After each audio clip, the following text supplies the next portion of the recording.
රාජගිරියේ තරුණයාට සවලෙන් පහර දීමට රටම දන්න ජනප්‍රිය නිලියගේ පුතා අත්අහුවෙයි.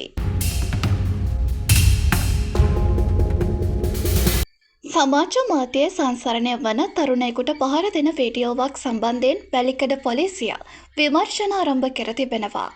රාජගිරිය ප්‍රදේශයේ ගරාජයක් තුළ තරුණයෙකු විසින් තවත් තරුණයෙකුට සවලකින් පහර දෙනු ලබනවා.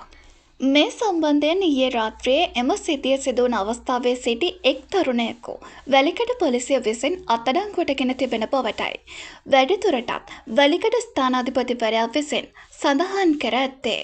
කොළොන්නෝවේ පදිංචි ප්‍රභෝ යන අය විසින් මෙම පහරදීම සිදු කරන අතර පහරදීම කරනු ලබන්නේ රැකියාවක් සඳහා වෙනත් ප්‍රදේශයකින් කොළඹට පැමිණි තරුණයෙකුට බවයි වාර්තා වන්නේ.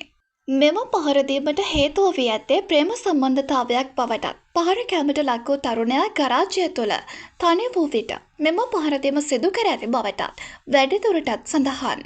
ජනප්‍රිය නිරූපණ ශිල්පිනියකගේ පුතාද මෙම පිරිස අතර සිටි බවටයි සමාජ මාධ්‍ය ඔස්සේ සංසරණය වන මෙම දර්ශන හුවමාරු කරන පිරිස් විසින් වාර්තා කර ඇත්තේ.